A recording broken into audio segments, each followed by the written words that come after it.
Hey guys, I'm back. This is Michael Saelee with BAONG, and we're here. We're a modern community on a mission here to elevate Mien people. Tonight we're back with another episode of Mien Talk. Mien Talk is a series designed to bring forth professionals and Mien business owners to share strategies, insights, and advice that you can use and apply in your life.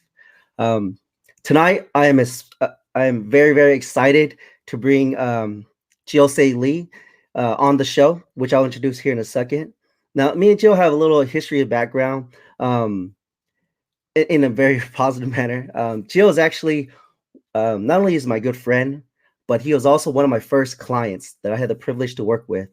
And you're going to learn some amazing stuff tonight. So please welcome here, Chio Saelee. Jill. Hey, Jill. How's it going, man? Hey, how's everyone doing? Can you hear me? Is this good? Yep, I can hear you. Okay, cool. So just checking this here. Guys, we're seeing a lot of people starting to come on right now. We apologize for the late show. Chio runs a restaurant. He's a full-time, owner and chef. So, this is a little bit of setback, but it's no big deal. We're gonna get a Yeah, lot of sorry about that. yeah. This is our seventh episode, and we're gonna kick right off into this. So, Jill, please, give us a little bit of story behind your background. How'd you get started with this? With the restaurant? You can start with where the idea even came from. What that? Well, I've been working in restaurants for, I don't know, maybe 10 years before we opened. Maybe a little bit less, but no, more than, yeah, about 10 years. And then the idea is always in the back of your mind if you're a chef or cook to have your own restaurant. But, opportunities don't come that often. And when it came, uh, there was a guy where we're at right now. He opened for about 3 months and he didn't want to do it anymore. So the landlord called me up and was like, "Hey, this guy's not gonna make it. You want to come and talk to him and see what you guys can work out?" And so we worked something out, and we paid him some money to leave, and we just took over the building. Uh, Not the business, but we come up with that differently. But that's how pretty much where it started. Right there, guys. Jill took over another restaurant that was having trouble. It was actually having lots of problems. So the opportunity came up, and he got to get that, to capture that opportunity. But for people who are joining on, Jill, what's the restaurant name and where are you guys located? Uh, the restaurant name is Nori, and located downtown Oroville. I don't know if you guys are familiar with Oroville or not, but yeah, small little town, but we're located downtown of that. So, um, very small area. Yeah, Oroville is a small town. It's actually my hometown too. I'm out here in Sacramento now. But, Oroville has a very interesting story, which we're going to start to find out here. We're going to share that with you guys. A lot of things were kind of like stacked against it. But Jill, with your background, you started as a chef. Did you have any kind of formal education experience before then? Hold on one second. Okay.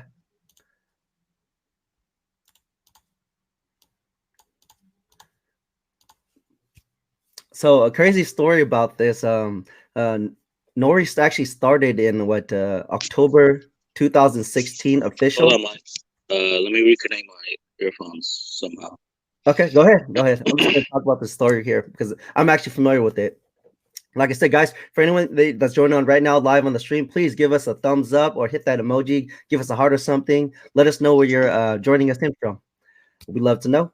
And back to the story. So Nori actually officially kicked off in October 2016. Before that, it came from an idea. So me in Oroville, you're not too far away from Reno, right? So one of those January winter days, we decided in 2016, hey, let's go up to Reno and let's go have a little trip. And on that way of the trip, we just started talking. You have those conversations when you're in the car with everybody. It's like, hey, how's it been? What's going on? So this thing came up, and Jill was working in another restaurant before then. And I said, hey, Jill, you've been doing this for a while. Have you considered just starting a restaurant? And that kind of like planted a seed. And then we started bouncing back ideas during that trip.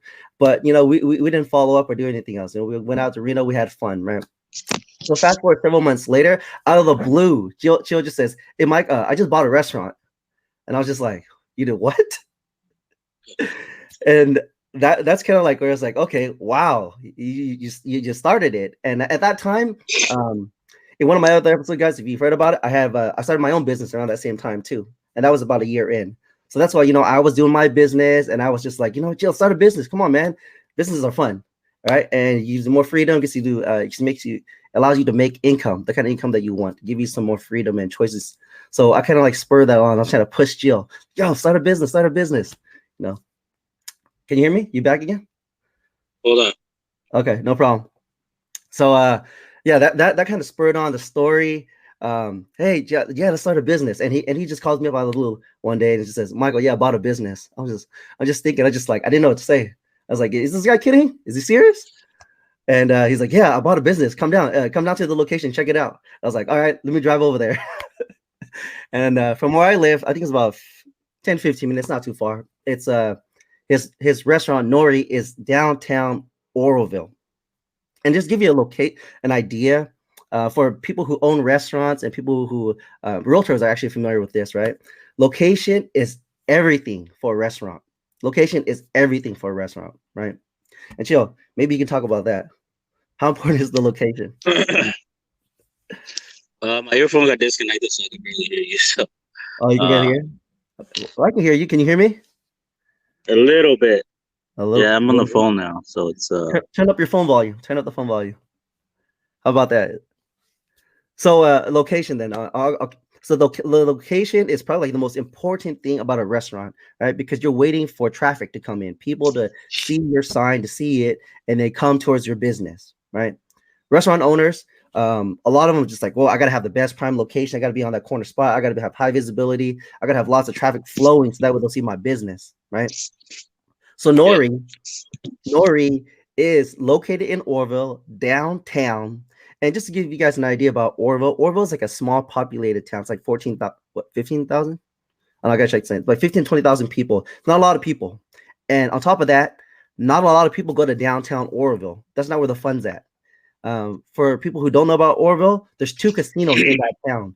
2 Indian casinos in Oroville. And they're all far away from downtown. So that doesn't bring the traffic to you. And the main boulevard of the town runs from the highway straight all the way to the casino. So you have to go downtown. You have to go find it essentially. So that's like kind of like one of the biggest things about the restaurant location for Nori. But there's a little bit more to it. I'm gonna let Chio talk about that. So about that. But on this journey, Chio, right? There's some other stuff that happened here.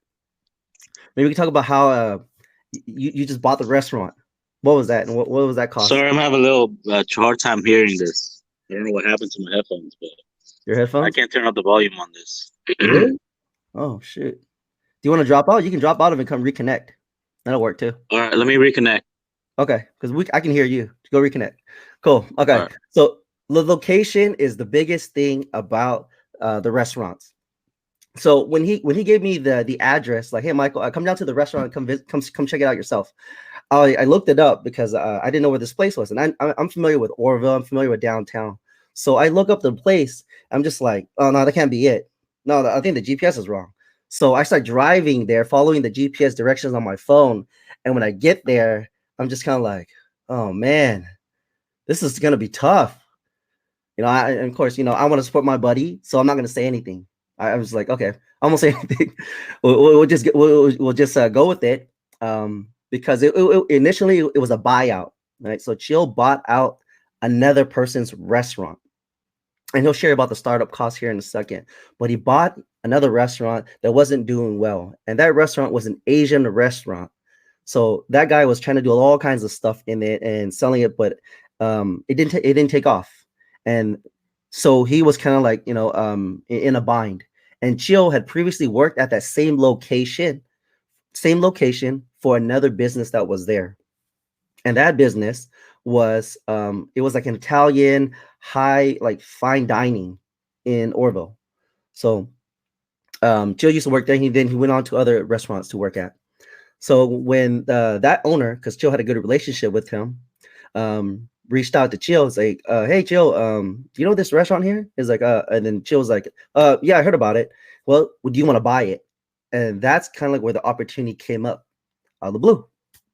So when I actually stepped into that restaurant, I was like, okay, this is not too bad. We might be able to, make some things do. Maybe a little bit of changes here and there. And she already had like a plan. He was already drumming up in his mind because he had worked in other restaurants. He knew what was good for, best practices. So decor, having the type of the right, kitchen tools, kitchen machinery, all the things. He was already kind of prepping that all up. So he brought me in there and said, hey, Mike, I hope we can work together on this and we can do some stuff. And I was like, okay, well, let me take you on like my client and we'll do some marketing. We'll start to grow the business. So and at that time, I had no experience in marketing restaurants. So he was my first client and also my first client in doing restaurant business. So I took it on and I started doing all my research, looking into restaurants, what's working, what's not working. I looked at other Asian restaurants.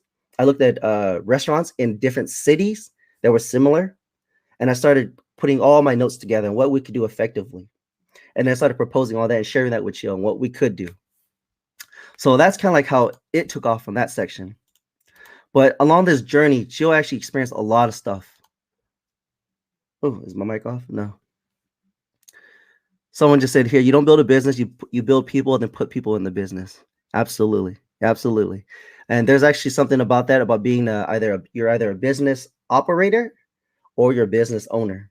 And the simple distinction between that is a business operator, you can usually tell because they're really stressed out, they're tired, they feel overworked. And if you're a friend of that type of business operator and you want to try to hang out, they'll say, man, I got no time, I got to work.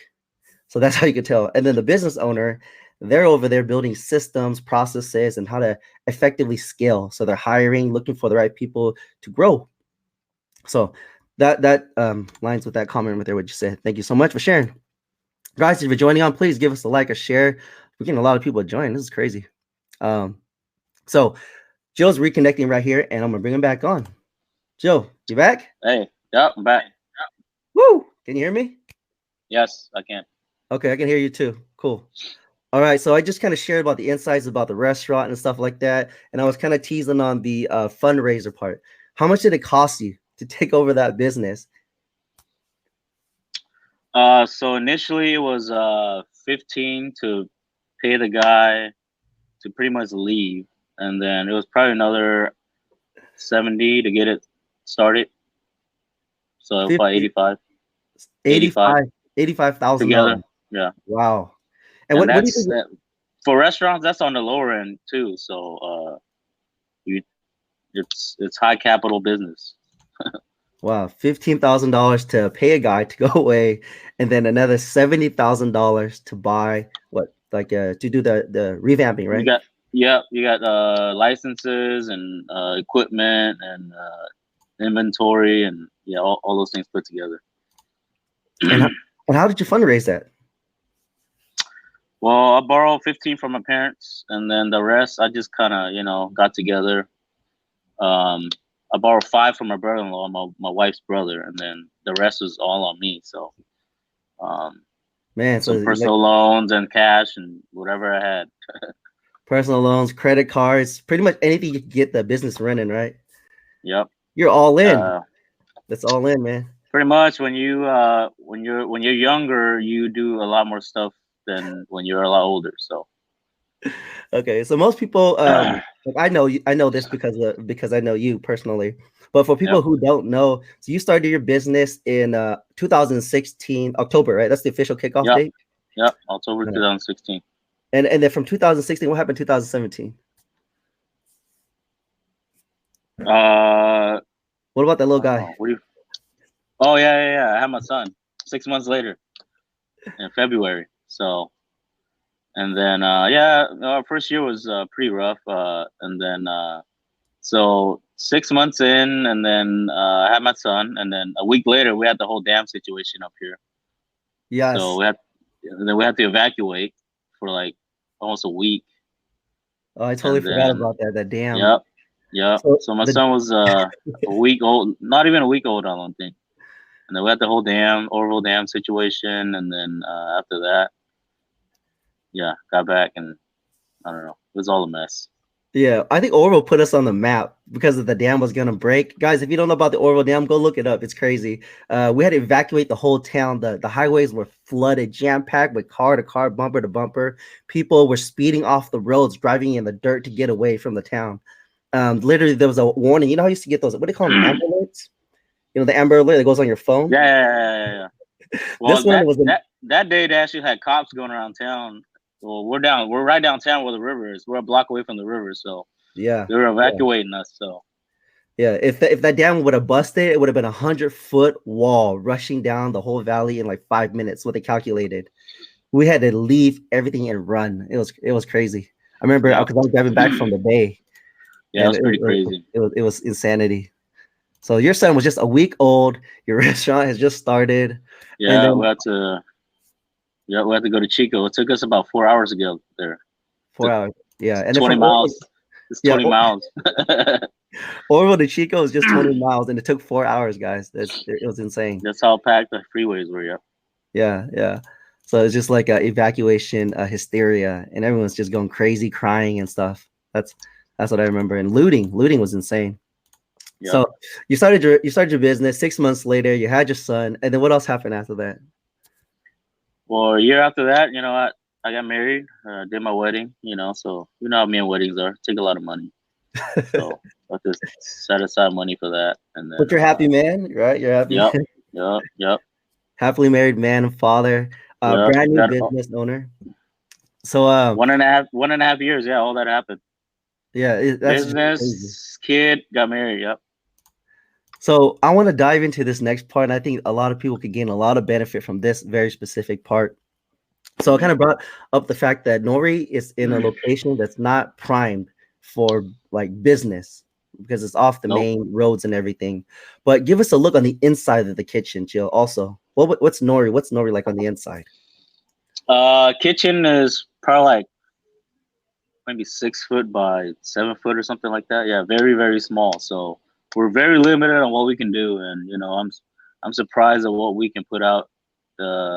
We're a small restaurant, but we could probably seat like 70 people in here. So I mean, we pack it in, and sometimes it does get packed. So it can get a little crazy in here sometimes, and then it's we just have to push through it sometimes. But it's hard. It's not efficient. Yes. Someone asked a question about how we get word about the restaurant. We're actually going to dive into that here in just a second. But guys, I want you guys to think about that for just a second. If you were to walk into Nori in Oroville, Chill's restaurant, this kitchen is like the size of a tiny bedroom. Okay, and they're trying to serve a lot of people in that restaurant. So there's restrictions of what they could do, and on top of that, trying to get the business in there was another situation. But besides that, looking outside of Nori, Jill, what was the local competition like? What were you dealing with? Well, we have within 1 block of us, we have 3 Asian restaurants. We have a 100-year-old Chinese restaurant that's been here 100 years and people love them. And we have another Chinese restaurant that's been here over 10 years. And then we have I guess Thai Vietnamese place the block down, the Noodle House, and they serve all the Southeast Asian foods. So they were all already open when we came in. So it's probably a stupid idea to do an Asian restaurant, but we did it. So probably the best decision ever. Yeah, but our stuff is a little different. It's not it's not traditional, but hopefully it tastes good. So I think we'll let the review speak for itself there. So guys, just a recap there. Nori's not on a prime location. It's got a tiny kitchen. We're trying to do lots of stuff there. On top of that, he's entrenched with competition. There's a restaurant that's over 100 years old, like 1 block away, and they take all the traffic. People who got in downtown for Asian food, they go there for that location. Yep. Yes. Yeah, and then there's the other 2 locations. So Nori joining in that spot is 4 Asian restaurants in a tiny little town of about 20,000 people. 2 block radius. Yep.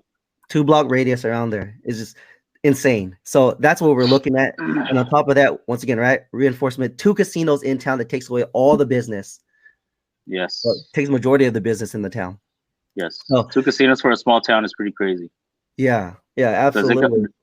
they can offer their food for even or I work for both casinos, so I know they lose money. So and they want you to go in and gamble. So Yeah. So there it is. the casinos lose about $3 for every person that eat in there. So they're willing to take that and take a loss. So Chio, about this right here, I know we faced one of the first things together. I think this was probably all the time you had Derek, your son, right? And this Hmm. is 6 months in after 2016, 2017, we're entering. Um, I think I remember I asked you, I think I texted you because we had conversations and I was trying to follow, hey, how's it going with the business? How's it running? Uh-huh. We still do. But I was, particularly interested because I was hearing some rumors, right? Hmm. And could you share a little bit about that? Yeah, I How mean, there was a time. What was that? Oh, I was just gonna say, yeah, like the rumors for some of them were like, mixed messages, but I want to just kind of confirm, from you here from the inside, how was the business going at that time? At that time, it was not that good. It was, you know, we weren't hitting our numbers, and it was not where we're supposed to be. So it was some stressful times. Dealing with a new child, and around that time, I wasn't in the restaurant as much as I should be, but sometimes you can't help what what your responsibilities are, and there was a time when the restaurant was suffering. Yeah, it was definitely stressful. Yeah, man, I don't think anyone could blame you. Brand new parent, right? You got to support, Yeah. your wife, support the baby, and try to manage everything. So I think a lot of people Yeah. can relate to that because I'm a parent too, and I think we have a lot of people here that are parents that can relate to that. Trying to juggle multiple things, finally work-life balance, and just Yeah. dealing with the craziness of it all. So you had Hmm. that going on, and I remember when I asked you that, you said, "Mike, man, it's kind of tough." And that's when at that time I kind of took a step back because I was building my business and it was starting to Hmm. scale. So I was Yep. looking at all the strategies that I was doing, and then I went back to look at all the research I did at the competitors for other restaurants, Hmm. and I think that's when I suggested, "Hey, Chill, why don't we try this strategy of doing the marketing?" We made a little pivot. What were you doing at that time? What sort of marketing and advertising? Well, the traditional stuff. We were in 2 magazines, one local, one Chico magazine, and then we did a couple like little pamphlets for hotels, but they weren't really working because we were new, and we needed to get the word out, and those things, people read what they want to read. So, Yeah, yeah, I and remember they're that. spent. Traditional marketing, paper marketing is expensive. Any business owner would tell you it's expensive. So, Yes, so you were trying all the traditional stuff, doing the things that were by the book, right? yep, yep. So by the book, and then I was looking at that, and I was like, okay, how can we make this more cost effective without stretching the budget? And one of the things I looked up is just like, okay, well, first of all, we got to put together a strategy. So I Hmm. started building that up for you, and I looked at it as like, okay, what's the easiest way we can start to flip this around real fast? And I hope you're okay that I share this with you, Yeah. with the people here. But the first thing that we did, guys, actually is to build the reputation. Right, we're going up against gorillas in the market, a 100-year-old restaurant plus 3 other Asian restaurants, and they've got over 100 reviews. If you type in their restaurant name, they're like everywhere. We go to Yelp looking for Asian food, they pop up first. Right, you wouldn't Hmm. even see Nori. Nori's not even on the page. So the Yep. first thing we had to do is build up the reviews, build up the reputation first. And the quickest way we did that was we dropped a flyer advertisement. No, that's what do you call it? It's a prop, right? A table, a Yeah, yeah. It's table a table tent. Table tent. There you go, guys. A Yeah, table with the tent. We with the put with on. the Thai tea. That's right. Bingo. So we put the Thai tea on there, and we said, "Hey guys, in exchange for free Thai tea, which we're giving out to everyone here, please let us know what your comments are and leave a post a review." That's the easiest thing that we did. The first thing that we did was to build a reputation of the restaurant, stack that up, and we encourage all the patrons. I think we even told all the employees too, right? Remind everyone, hey, help us get these reviews. All of our friends and families, if you're coming in, dining in, help us build the reviews, build up the reputation. That's one of the first things that we did. The Yep. second thing that we did was what? Photos. Right? Restaurants are really, really big with photos and having that kind of stuff around and that's available. People want to see what's good to eat, right? If you're looking for a restaurant, you want to know what the food looks like. So the Yep. second thing we did was really, really focus in on getting the quality of the photos and getting those things out. If you guys look at Posting Nori, high yeah, go ahead. posting high quality photos. I mean, if you're a restaurant and you just post a random picture, I mean, I don't. Many restaurants are different, but in my opinion, you have to post something that people actually want to go in and eat. It's not just something. Oh, I have to make a post today. No, it has to have a purpose. It has to look great. You got to make people want your food, not just hey, yeah, they're serving this dish today, whatever. Yes, yes, that's one So of the so biggest so things. take your time, take good photos.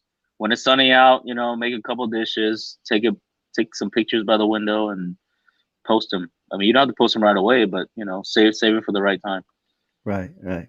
And that, guys, that's the biggest key right there. Stockpile photos. If you don't have time to make dishes every day, make 10 dishes, take 10 photos, have that lined up. Because in Facebook, you can schedule posts, right? You can say, Yep. oh, upcoming special Friday, upcoming special Saturday, right? And you're at Monday doing this. Okay, so Yep. it doesn't waste a lot of your time. It's actually Schedule your week. effective. Yeah, schedule your week, build it all out. So we got the reputation out, we're getting the word out. And the reason, guys, we mentioned the photos is because photos go viral. If you guys want to take a look after the show, go type up Nori Asian Kitchen. I think that's the still official name on Facebook. She'll just Yep. posted a post today, guys. He made a post today 5 hours ago. That single post has over 200 comments, I think, and likes. No, actually, I think it's the opposite. It's like 200 likes and then 400 or something like that. It's crazy. Right? 5 hours ago, guys. Most people pay a lot of money just to get 50 likes and comments. Okay, I'm talking about a lot of money. And Chill gets all this organic, and organic is amazing because everyone shares it, they like it, they repost it somewhere else, whatever, and it goes trending. It's explosive, right? So Yes. that's what we did, And guys. that picture was taken maybe a month ago. So you plan ahead, and when you have time, take your good pictures and then post it whenever you need it. That's Because right. if you need it today, the weather or whatever, the lighting might not, or you might not have the time to take it. Yeah. And so you just gotta have it ready on the go. So those are the two most effective ways, guys. We got the restaurant up started, got it booting, got all of our friends and family, right? Because that's really what you need, really, in the beginning. Get your friends and family to promote it, And if they don't, there's some other paid strategies where you can get it out. But that Yeah, goes in the beginning, we pay for advertising on Facebook, but then again, you build your following, and then you don't have to. And now we don't do it anymore because we don't have to. Yes, yes, guys, and there's a couple strategic ways you can do with Facebook. One thing, a word of caution is if you're a Facebook page owner, or if you own any kind of Facebook pages, they always want to suggest boost this post, boost this post. Do not believe that. I run Facebook advertising where I've had my own high spends where I spent $2,000 a day running advertisement campaigns, even for other companies. And I always suggest don't ever boost a post, right? There's a strategic way to do it. If you want to know how to do it, I'll share it with you after the show gets more technical. But there's a strategy to use targeted advertising where you can reach the right customers and get the right ads in front of them where they'll actually come to your restaurant. Okay. Yes, So you get to pick. You get to pick the people who you want to see your posts. that's right. Yeah. Yeah, So there's no there's point of targeted. just Yeah, it's no point of just blasting your information to everyone who doesn't care. Yes, yes. You don't want to show ads to the wrong people because then what happens is Facebook will penalize you and it'll stop showing your ads. So you get Yeah, a negative thing. you're paying for people to see it, so you know you want to pay for people who are going to come to your business most, or you hope to come to your business, not just anybody. So Yeah. So there's the strategies, guys. Get some amazing photos, stockpile them up, and then get your friends and family if you can. Build your reputation up. Offer some sort of freebie, low item, right? And if you can't afford to give out that item for free, you can do some sort of low ticket, maybe 50% off. There's a lot of different strategies you can use, right? Something that doesn't cost you much. What's something that most Asian restaurants serve? Spring roll fried wraps or fried fried rice is cheap. There you go, fried rice, half You know, off, it's guys, or a dollar, just make it a dollar. yeah, whatever, half off even. You still will make a buck out of it. Yeah, It's just rice. You'll have rice anyways. Probably most Asian restaurants probably have cold rice, so just throw some veggies, maybe some meat you have laying around. And, you know, that's a $10-12 dish. yep, right there, Half guys. You half give that away. half off. You're making six. You know, you're making $2 maybe. All right, we're gonna jump into pricing here in just a second. I know a lot of business owners would probably want to know about the pricing, because what's the statistics on restaurants, the margins and stuff like that? What does that look like? Well, Food pricing. margins, usually restaurants, you know, it's tight margins. Most restaurants, even on the high end side, make about 10% margin. So that's very low compared to, you know, any other industry. So you got to do your food costs. You got to do, you know, cost out everything, because, you know, whatever your food cost is, you should be charging 4 times more, 4 times that. 4 times that. Uh, because, you know, everybody's cost is different. You know, you might have higher rent than your neighbor, so you can't charge the same price they do. Um, uh, Me and Michael have always believed that we should compete on value, not price. So if you have a good product and people are willing to pay for it, you won't have a problem. So in restaurant industry, normally it's 25% food cost is really good. Or you could do 30. It's up to you, but most people will do 25. You should do 25. So, you know, quadruple that. That's what you should charge, because in between you got labor and, you know, rent and insurance and everything else in between. So, you know, as Mian or Asian restaurant owners, we got to think about that. That's how the majority of the restaurants do it in the world, the corporate restaurants. So, um, you know, because in between labor is usually you know, 30-40% in restaurants, so it's high labor. Yeah, So absolutely. I think you touched on a huge point there. Sometimes when people are starting off a restaurant, they don't know what the price points they should do. Guys, what Jill was just saying there, that's like insane, like knowledge right there. Some super high value knowledge there that he's dropping. Start with what your cost is. Figure out what your cost is going to be, and then add and then mark it up from there. You know, the cost is like your labor, your food, and all that, and start to build that up so that way you have the right price point. And here's the thing about pricing: if you cannot be the lowest price leader, like you can't be the Walmart of the restaurants. I mean, you can't be like $4 for a bowl of casoy, $3 for fried rice. Don't even compete at that level. Work on yes, becoming the most expensive, most expensive. And for Nori's, guys, when Nori's was just starting off, Nori's didn't have the finest fine dining, didn't have all the amazing stuff that it does now, right? oh, Yeah, Norway is focused on just the food experience, guys. Having great food, so that way people would love it and they would tell their friends and would come back. The food is what drove the business, and the price point. What at that time? I don't remember what it was. you know, our price point is still you know, it's some stuff people might say is expensive, but most of our stuff were pretty low. Not but not Sacramento Asian restaurants low, but Yeah, it's between the about $8, 8 to, you know, whatever. But most of our stuff is eight to $12. yeah, Um, our items average about $12. That's between, you know, the more expensive stuff, which some stuff could, you mhm. know, we have some stuff that are, you know, $30. So, Yes, but yes. but our average about $12 an item. Um, that's So we between did. appetizers and entrees. Yeah, we did a couple of different things also. We rearranged the menu. We rearranged a few different things strategically to position the restaurant to be a certain way. And then, guys, Yes, because we were doing all these additional marketing activities, we were actually able to reposition the restaurant and find better customers, right? So you don't yes, have to change your stuff. You can find better customers. Believe it or not, you can actually drive the right customers to your restaurant, and that's what we yes. focused on. Uh, you don't have And to go into the numbers, but I think we ended up doubling the ticket, because I remember I texted you like maybe 1 month, 2 month, maybe yeah, about a month after. And it's like, hey, how's business going? And I just remember like we were talking about. I was like, yeah, the tickets doubled. So guys, if you're in the restaurant business, if your ticket it's like let's just say $20, and you double that ticket, you just made more money doing the same stuff that you do. and that's what we were able to do with Nori. Yeah, it's about attracting the people who like to eat and would are willing to spend money. They come in and order like 3, 4 different things. There's people out there. Just I mean, we all do it. Sometimes we just want to go out and eat, just have Yeah.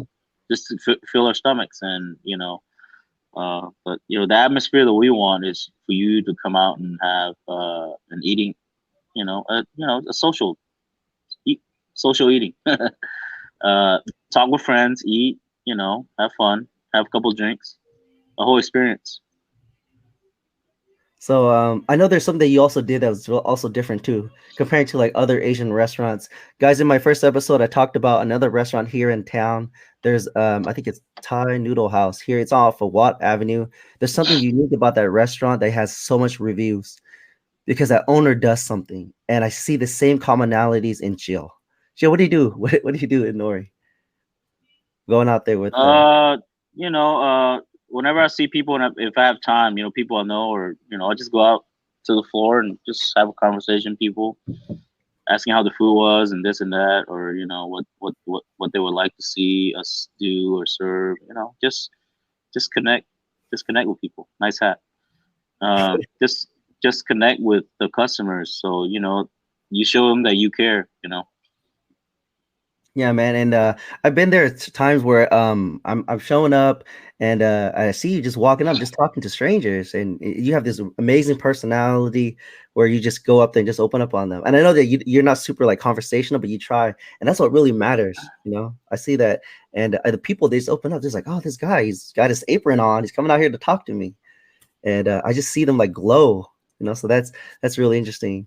Yeah, I've been told that customers like seeing the chef go out there and talk to them. So I try to do it whenever I can. Yeah, I know you get super busy behind the with all the new stuff that's coming out. So, one of the things I tease in this post is that there's a big thing coming, but Hold at on, the hold on 1 second, Mike. okay, no problem. Oh, you can keep talking. I can hear you. Okay. So, there's guys, we didn't even mention where Chio's shooting at. Chio, you have to pick up your phone or your laptop and walk us around because Chio's actually at the restaurant right now. So you see the background there, guys. This is Nori inside Nori's restaurant. So if you can give us a little walk real quick, just to show like the idea, like the Oh, kitchen. all right, all right, all right. Yeah, it shows right there on the counter too. Uh, The counter. well, yeah, I'm at the counter, and yeah, this is our little sushi bar here. Slow down, slow down. Oh, right here. Little sushi bar. We got wines back there, and then this is the front of the restaurant. We got the curtains up, so um, these are our tables. Uh, here's our, this side of our restaurant right here. Um, and then Is that the so beer? this is the beers. We serve local beer from the casino. So and then That's the this view. is this is the view from the pretty much is the whole restaurant right here. Well, you guys can see. Small, about 12 tables. And here's the back where we do our work. What's the kitchen look like? Kitchen I very small. Here, let me turn on the light. don't know if you guys are like me. I'm like leaning forward on my chair to kind of look closer, but it's Right not here, gonna happen. this is our restaurant. This is our kitchen. Here's where we do our dishes. And then that's where we cook our food. Pretty much is it right here. I don't know if you guys can see. Guys, can you see that? So imagine this room. What's a 6 Pretty foot? much it right here. Yeah, that's it, So, guys. There's a big old like what storage for fridge right in front of the so stove. this is ice maker, and yep, we got the fridge over there. Yeah. So So, that's yep, this is it.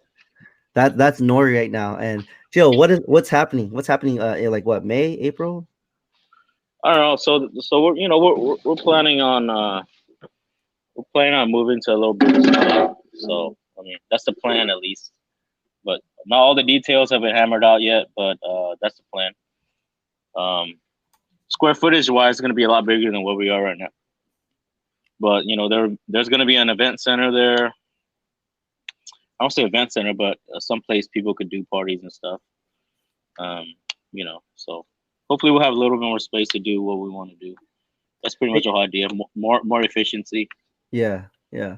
Hey, Chio, when you guys originally Nori didn't have a sushi bar, so you built that, right? Or did you get help with that too?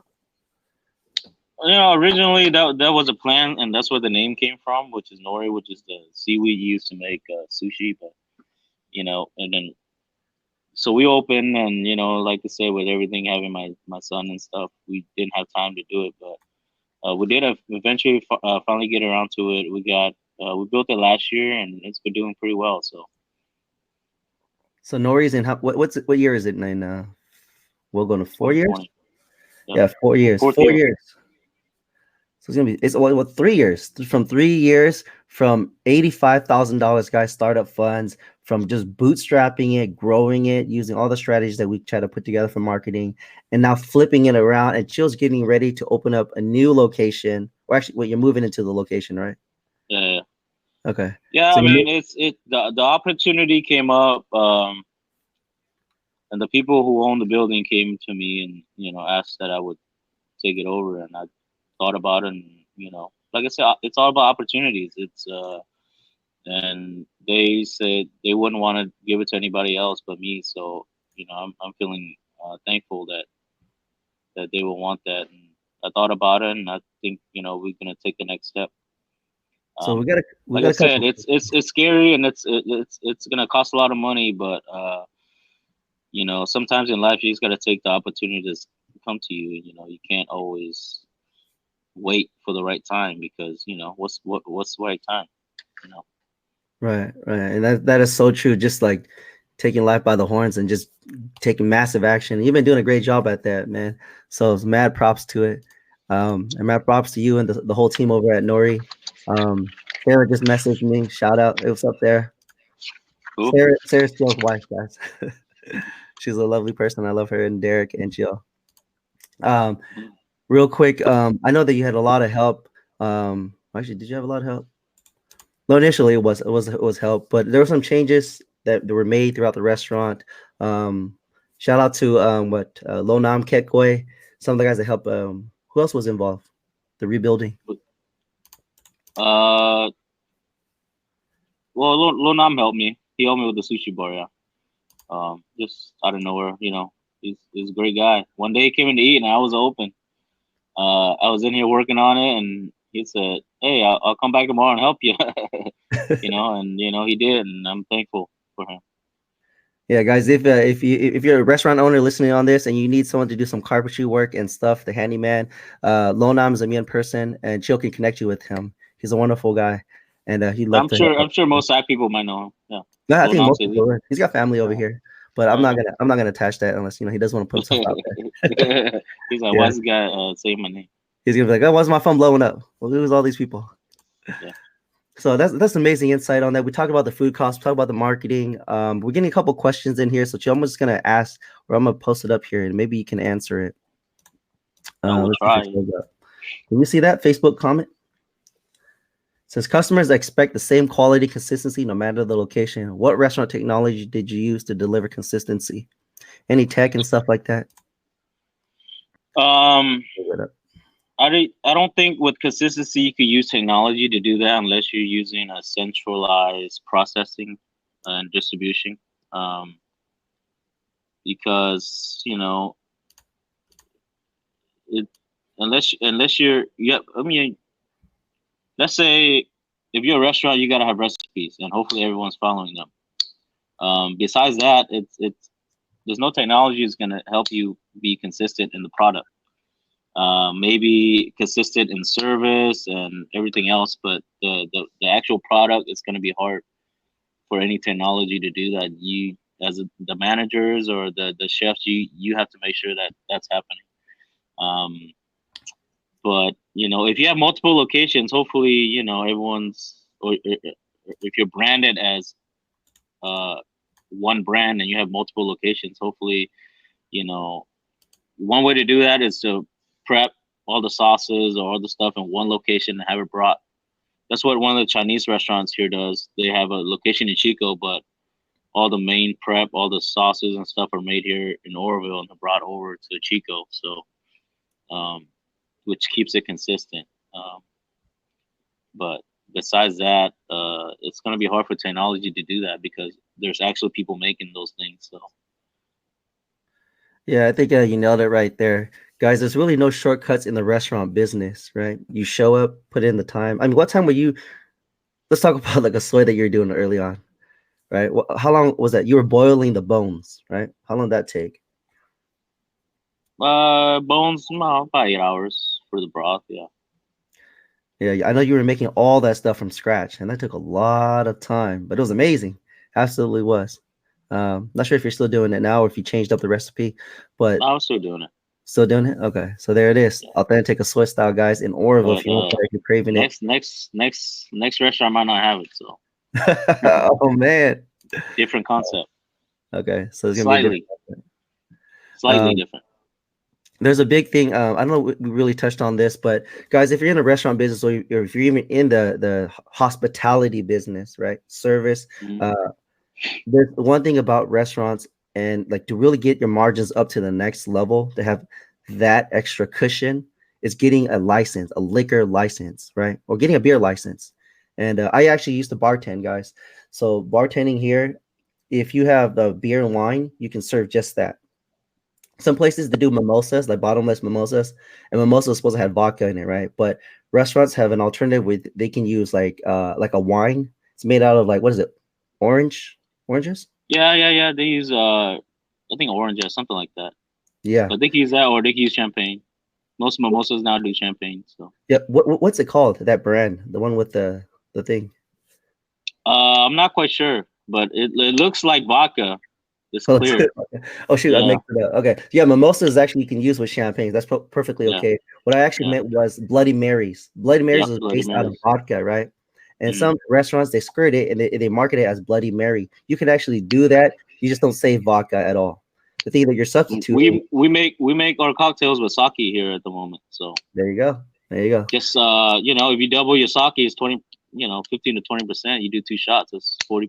So 30, Yep. 40%. So So that's a great way if you're trying to compete against other heavy and in a heavily marketed area with lots of competition. Try to focus on the menu drinks and make it more appealing because that'll instantly boost your margins through the roof. yes, I mean you can Yeah, make any drink with sake. It's clear, yeah, or you could use the unfiltered and make some fruity drink. You can still charge $6 for $6, $7 for it. yeah. So right there, guys, we're giving you guys some of the craziest insights how you can run your restaurant and ways to really improve it without Just doing make it look good. hard work. Yeah. So the sake thing was another one, but also um, you got the liquor license now. Tell us about that. What was the process like, and how much did they cost, if you can? Hold up. Someone called me and I lost connection again.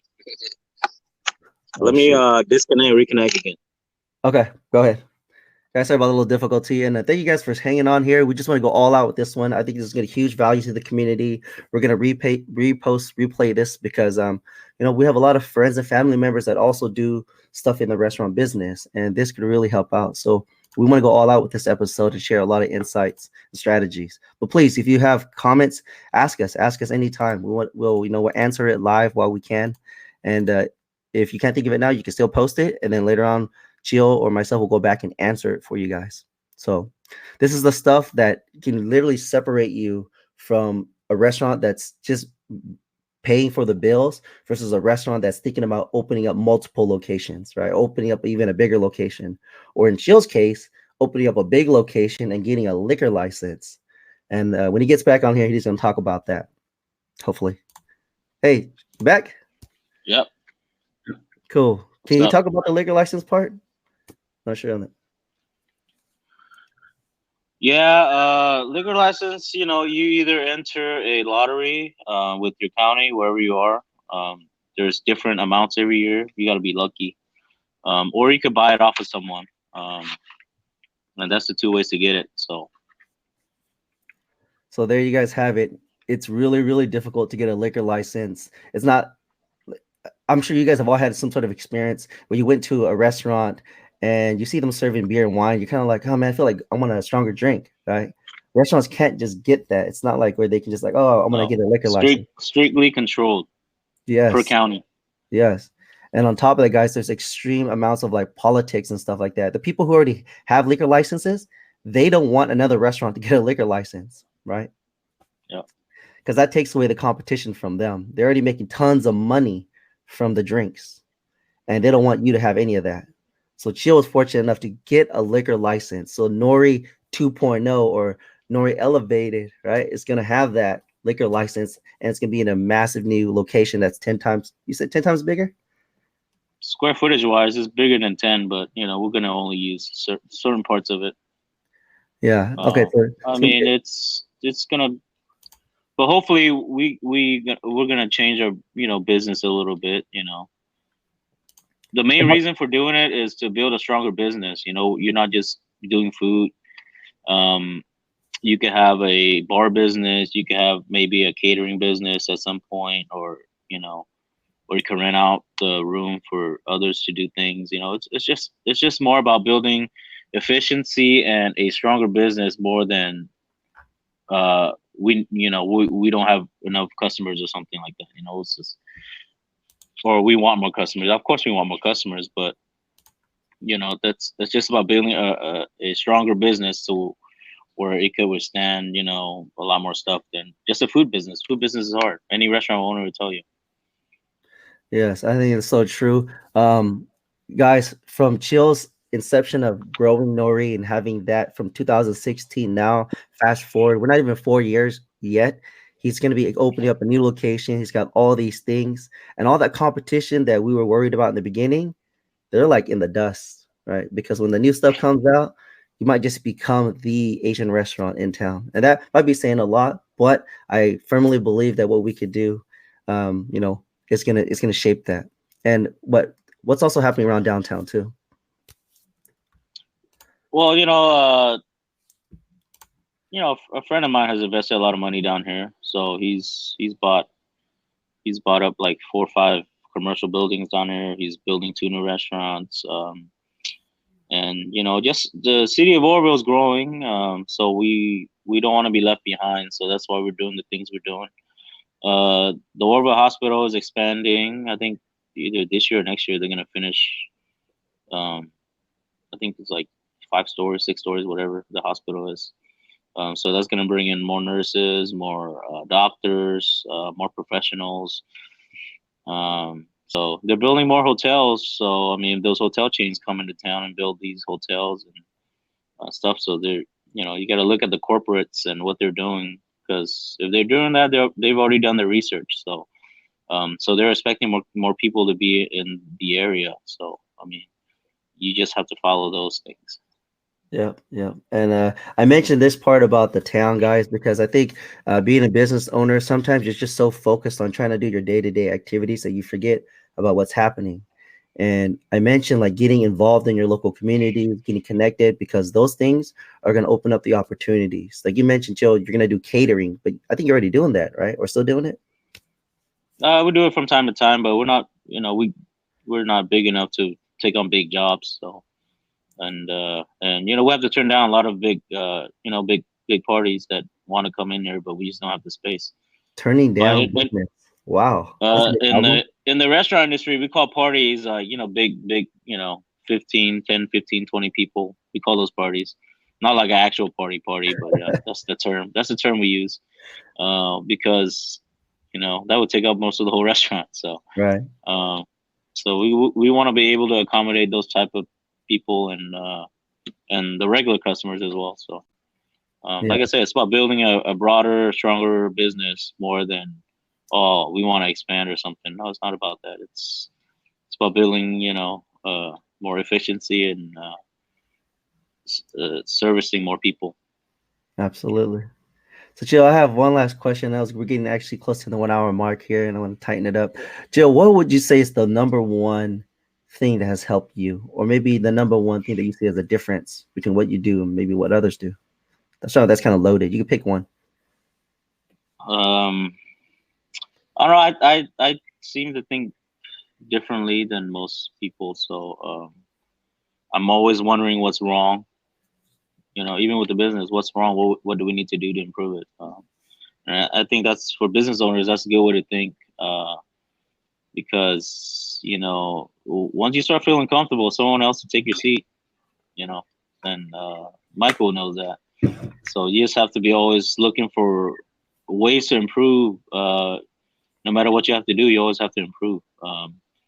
You know, it's hard as business owners. I know people are busy with other things. You got to do 10 different things, pay the bills, do the payroll, whatever, but you always had need space in your mind to think ahead and see what you can do to be better.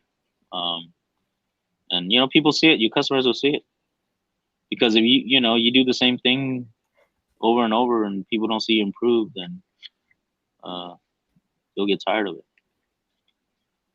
Absolutely, bro. I think that's probably one of the biggest things that I'm not in town always, but when I do go, I try to go visit you at the restaurant, and I always see like very subtle changes here and there, here and there.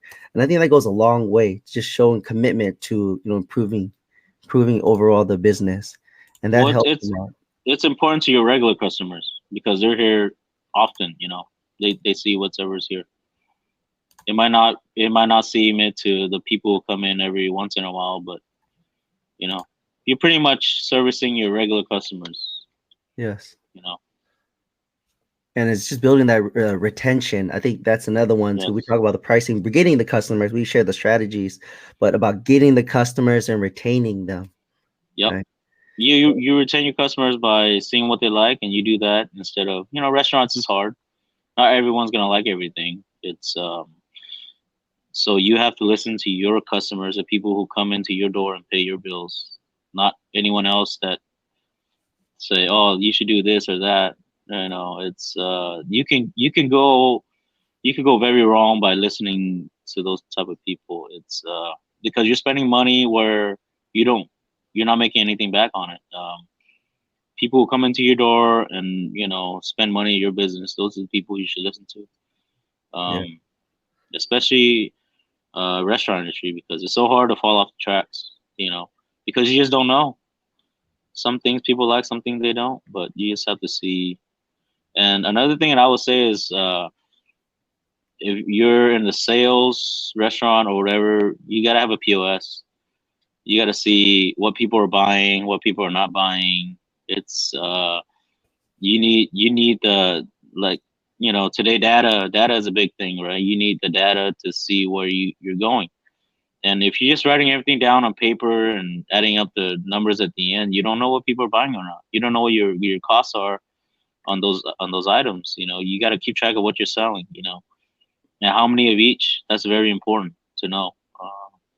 It's so you don't. It's Square or something like that. We use Square here, so just invest in one of those and keep track of all your sales. That's how you're gonna know what to do for the future. Yeah. I think that's a huge one right there. And I was actually going to bring that up. Kind of forgot about when someone asked about technology. Guys, in any business that you are in today's environment, invest the small amount that you need to get a POS system or electronic way to capture data, to find out what your customers are interested in. Because then you can highlight that on your menu. You can make that the prime thing, right? Keep spot casing your flag, I call it flagship product. If that's your number one bestseller, make that your number one bestseller, and then build the other stuff around it. Right? You can bundle that, right? If let's just say an example for most men restaurants, if you're doing gasoy, right? Bundle that with something else that another person buys a lot of, like another appetizer. Make that into a complete meal and offer that. And now what you've done essentially is you repackage your product and you made it higher perceived value, and you're going to sell more of that. And here's the kicker: when you sell more of the same stuff, you can actually go to your suppliers and renegotiate the cost. Right now, you're going to buy in bulk. So not only are you making more money, you're reducing your costs at the same time. And of course, if you're making more money, your costs go down. Right? This is your money right here. This is where your pocketbook, your wallet gets. Another way restaurants could save money is a prime vendor agreement. You agree to buy, like most of your products from one company, and they'll give you a discount. So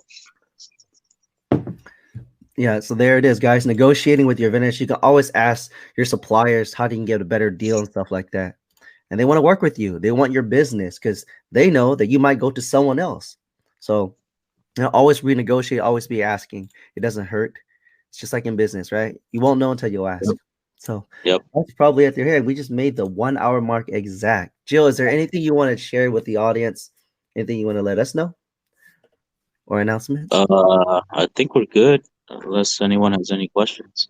Okay, let me share real quick. I don't think we have any more questions, but thank you guys so much for staying with us here. We hope this was very informative and helpful. If you know anyone that would like this information, please reshare this post, tag them in this post. We want to get this information out because we believe the Mien community needs it.